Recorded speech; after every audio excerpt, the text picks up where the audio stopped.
Yo, what's up, dear souls? Welcome back to DOR Part 4 Season 2.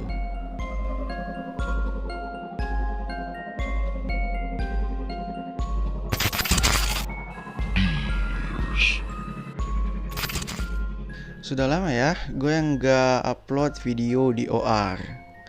Jadi buat yang baru nonton channel gue, konten intinya tuh emang konten horor. Cuman ada bukan beberapa sih, ada banyak konten non horor juga yang gue bikin. Ya kalau gue lagi gabut atau gue lagi males bikin video di OR, gue bikin video yang lainnya gitu, supaya kayak selingan aja gitu loh.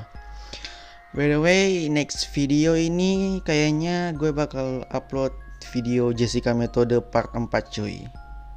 Oke, sesuai judul video, kita akan membahas tentang hilangnya anak-anak keluarga Sodor.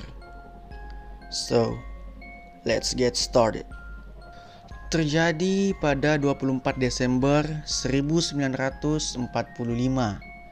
Berarti itu malam Natal ya. George Sodor dan Jenny adalah sepasang suami istri yang punya 10 anak. Udah ngalahin si Gledek. Mereka ini tinggal di Virginia Barat, Amerika Serikat. Nah, malam itu tuh si ibu yang bernama Jenny menyuruh anak-anaknya tidur karena udah malam gitu kan. Catatan, satu anak cowok mereka nggak ada di rumah karena lagi army ikut perang dunia kedua. Jadi di rumah itu hanya ada 9 anak saja. Anak cewek yang paling tua bernama Marion baru aja pulang kerja dan membawa hadiah Natal untuk adik-adiknya. Jadi karena ini malam Natal mungkin dan baru aja dapat hadiah, ketiga anak Jenny meminta izin untuk tidur agak lebih malam dari biasanya. Maksudnya telat tidur gitu. Lalu, dua anak laki-laki bernama Maurice dan Louis disuruh oleh ibunya untuk memberi makan ayam dan memasukkan sapi ke dalam kandang. Di sini waktu menunjukkan sekitaran jam 9-an gitulah. Catatan, di sini sang ayah George dan satu lagi anak cowoknya udah tidur duluan karena kecapean kerja seharian. Pada jam 10 malam, si Jenny sang ibu udah mau bersiap-siap tidur. Jadi dia mengunci semua pintu dan jendela. Jam setengah 1 malam, Jenny menerima telepon dari orang yang tidak dikenal. Suaranya tuh suara cewek yang lagi ketawa tapi nggak jelas ketawanya gitu loh. Terus ada semacam suara dentingan gelas, kayak mungkin cewek itu lagi di pesta gitu. Terus kayak cheers gitulah. Karena menganggap itu salah sambung, si Jenny pun menutup teleponnya. Pas mau kembali tidur ke atas, si Jenny melihat anaknya yang cewek yang namanya Marion tuh yang tadi bawain hadiah adeknya tidur di sofa dengan jendela yang masih terbuka dan lampu yang masih menyala. Catat nih, lampu masih menyala dan gorden yang terbuka. Sorry, bukan jendela. Tiba-tiba tengah malam sekitaran jam 1, Jenny terbangun lagi karena mendengar suara ledakan yang sangat besar dari atas rumahnya. Catat lagi nih, Jenny mendengarkan suara ledakan. Tapi si Jenny ini bodoh amat. Dia nggak ngecek apa itu dan lebih memilih untuk kembali tidur. Lalu 30 menit kemudian, Jenny kembali terbangun karena mencium bau asap. Gak lama kemudian dia melihat api udah membakar ruangan kerja si George, suaminya.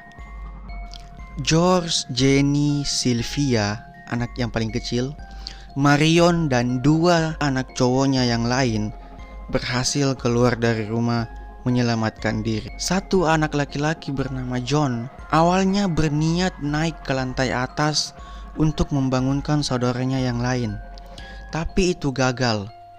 Dan akhirnya dia cuma bisa teriak memanggil saudaranya untuk keluar dari rumah. Anehnya, mereka tidak bisa menelpon pemadam. Beberapa kali mereka menelpon pemadam tapi tidak diangkat. Even para tetangganya pun menelpon tapi tidak diangkat. Keanehan kedua, semua mobil yang mereka miliki mendadak tidak dapat menyala atau digunakan. Padahal niatnya nih mereka mau pakai mobil buat ke markas pemadam kebakaran gitu. Pada akhirnya para tetangga pun membantu mereka untuk mendatangi markas pemadam kebakaran. Tapi karena itu malam Natal dan sedang terjadi Perang Dunia Kedua, markas pemadam kebakaran pun kekurangan personil. Hanya ada beberapa orang yang berjaga di markas itu. Sebagai seorang ayah, George masih berusaha untuk menyelamatkan anak-anaknya yang ia kira masih terjebak di dalam rumah. Karena tangga sudah terbakar, akhirnya dia pun memanjat tembok untuk sampai ke lantai atas. Dia berhasil sampai masuk ke lantai atas. Tapi anehnya, lantai atas itu kosong. Tidak ada siapa-siapa lagi. Mungkin at least ada anaknya yang kebakar gitulah. Kalau emang ada anaknya yang gak selamat gitu loh. Tapi ini bener-bener gak ada. Bener-bener kosong. Gak ada manusia yang terbakar di lantai atas. Sekitar 40 menit kemudian, api baru berhasil dipadamkan. Keesokan harinya nih, 25 Desember jam 10 pagi, baru deh pemadam kebakaran itu datang. Pemadam kebakaran pun datang masuk ke rumah yang sudah terbakar semalam itu. Tapi setidaknya jika ada manusia yang terbakar di dalam rumah itu, setidaknya tuh ada sisa-sisa tulang gitu loh. Pasti ada sisa-sisa tulang yang menunjukkan bahwa ada manusia yang terbakar di situ. Tapi pemadam tidak menemukan sisa-sisa tulang yang sudah terbakar atau bahkan tanda-tanda manusia yang sudah terbakar. So, kelima anak-anak Soder, Maurice, Martha, Louis, Jenny, dan Betty yang belum ditemukan dinyatakan hilang tanpa jejak. Oke, cukup. It's burner time. Seperti biasa, gue udah menyiapkan teori konspirasi atau hipotesa yang mungkin saja terjadi dan make sense, yang bakal nge-burnout otak kalian. So, let's get started. Hipotesa pertama, mungkin aja kebakaran itu disebabkan oleh konslet arus listrik atau arus pendek, dan teori ini paling banyak dipercaya oleh publik. Hipotesa kedua, kebakaran ini disebabkan oleh foul play atau permainan yang licik. Dengan kata lain, kebakaran ini sudah direncanakan. Ketiga, para tetangga Soder bilang gak mungkin kalau kebakaran ini disebabkan oleh konslet arus listrik. Dan keluarga Soder pun membenarkan hal itu, karena listrik mereka baru aja dibenerin. Tadi kita sama-sama catat di awal, setelah Jenny menutup telepon gak jelas itu, dia masih melihat Marion tidur di sofa, gorden terbuka dan lampu masih menyala. Itu sekitaran 1:30 malam. Bahkan tetangga mereka aja bilang bahwa saat rumah itu terbakar, mereka masih melihat lampu menyala. Berarti bisa dibilang bukan karena konslet listrik nih penyebab kebakaran ini. Keempat, ini bisa aja nggak benar tapi it's kinda make sense. Ada tetangga mereka yang mengaku melihat 2 orang membawa alat yang biasa dipakai buat misahin mesin mobil gitu. Intinya alat buat pretelin mobil gitulah. Dan kalian ingat kan tadi gue bilang semua mobil yang mereka punya mendadak tidak bisa digunakan. Kelima, beberapa hari setelah kejadian itu, Sylvia, anak yang paling kecil, menemukan benda semacam karet warna hijau di halaman rumahnya. Setelah dicek-cek gitu, diperiksa sama George, ia meyakini bahwa karet hijau itu adalah bagian dari napalm pineapple bomb, semacam bom granat gitu. Ingat kan? Waktu kita catat, si Jenny, sang ibu, mendengar suara ledakan gede di atas rumahnya, tapi dia mengabaikan hal itu. Dan bom ini banyak dipakai pas Perang Dunia Kedua. Apakah itu sebuah kebetulan? Lalu kemudian, seorang petugas menemukan kabel telepon di rumahnya George gitu, putus tapi kayak disengaja gitu loh, kayak digunting gitu. Keenam, karena si Jenny, sang ibu, masih tidak percaya kalau anaknya mati terbakar, dia pun bereksperimen dengan mencoba membakar beberapa tulang hewan. Dan semua tulang yang dia bakar itu masih tersisa.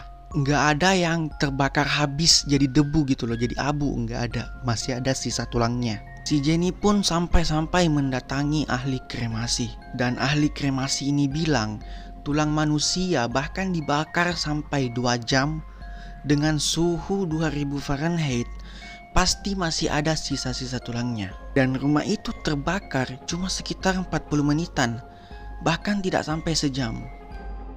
Ketujuh, mereka pun sampai meminta bantuan FBI untuk memecahkan kasus kehilangan ini. Tapi anehnya, baik dari kepolisian maupun pemadam kebakaran menolak untuk bekerja sama secara kooperatif dengan FBI. Mereka tidak ingin memberikan informasi apapun ke FBI. Even FBI pun gagal. Terbukti, pada tahun 1950, kasus ini ditutup oleh FBI dalam keadaan unsolved. 8. Tidak sampai di situ saja, keluarga Soder pun menyewa detektif bayaran untuk menuntaskan kasus ini. Detektif itu bernama Tinsley. Detektif Tinsley memiliki teori tersendiri bahwa anak-anak mereka itu belum meninggal, melainkan diculik. Hingga George pun membuat sayembara $5.000 barang siapa yang berhasil menemukan anaknya. Kira-kira siapa penculiknya? Teori siapa penculiknya ini diyakini kuat oleh George dan Jenny adalah mafia Sisilia. Karena George ini pernah memberikan kritik pedas kepada Mussolini dan pemerintah fasis di Italia. FYI, George ini adalah imigran dari Italia. Teori penculik ini semakin diperkuat dengan adanya kejadian seorang agen asuransi perjalanan yang penawarannya pernah ditolak oleh George. Lalu mungkin karena kesal nih si agen ditolak sama George gitu ya kan, si sales ini pun berkata, "Your goddamn house is going up in smoke and your children are going to be destroyed. You are going to be paid for the dirty remakes you have been making about Mussolini." Artinya tuh kurang lebih rumahmu akan terbakar dan anakmu akan hancur. Kau akan membayar atas head comment atau kritikan pedas yang telah kau buat tentang Mussolini. Dan kejadian agen ini terjadi beberapa bulan sebelum rumah itu terbakar. Ini semakin memperkuat dugaan bahwa kebakaran ini itu memang sudah direncanakan. Setelah peristiwa salesman itu terjadi, ada lagi orang asing yang bertanya ke George tentang pekerjaannya itu. Lalu anehnya, orang itu berjalan ke belakang rumah George, menunjuk kotak sekring listrik gitu, lalu berkata, "This is going to cause a fire one day." Artinya tuh ini akan menyebabkan kebakaran suatu hari nanti. Kesembilan, 20 tahun setelah insiden kebakaran itu terjadi, mereka menerima surat untuk Jenny. Spesifik betul-betul untuk Jenny sang ibu. Isi suratnya tuh ada foto laki-laki yang mirip banget dengan Louis, salah satu anak mereka yang hilang. Dan di balik foto itu tertulis, "Louis Soder, I love brother Funky, Lil Boy." Lalu tertulis kode pos dari Palermo, Sisilia di Italia. Tapi tidak ada nama atau alamat dari pengirim surat itu. Tapi postmark dari surat itu dari Kentucky di Amerika. Itulah yang kemudian membuat George sang ayah kembali menyewa detektif bayaran dan mengirimnya ke Kentucky untuk menyelidiki orang yang mirip beneran sama anak mereka yang hilang, Louis. Namun anehnya, tiba-tiba detektif ini lost contact, kayak ngeghosting gitu. Nggak bisa dikontak dan tidak pernah muncul lagi. Kayak tiba-tiba hilang gitu loh. Hipotesa gue, detektif ini sudah menemukan apa yang dia selidiki. Tapi karena apa yang dia selidiki ini powerful gitu, kuat banget, dan mungkin aja itu mengancam nyawa detektif ini nih kalau dia balik lalu memberikan hasil kerjanya kepada George. Makanya mungkin dia yang kayak okay, I'm done, I'm out. Dia yang kayak cari aman gitulah, daripada harus berurusan dengan mafia Sisilia ya kan, dengan Mussolini. Buat lo yang gak tahu Mussolini, dia itu pemimpin partai fasis nasional pada zamannya. Dan dia adalah diktator Italia pada tahun 1922 sampai 1943. Pokoknya dia tuh powerful banget lah gitu loh. Hingga pada tahun 1969, George dan Jenny meninggal dunia. Dan kasus ini masih unsolved sampai saat ini. Sampai kalian menonton video ini. Nobody knows.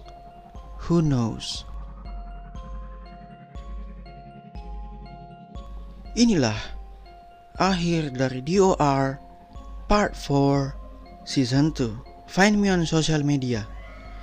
Link in description. Don't forget to like, comment, share, subscribe, and stay tuned. And whatever happens to you after watching this video, let it flow.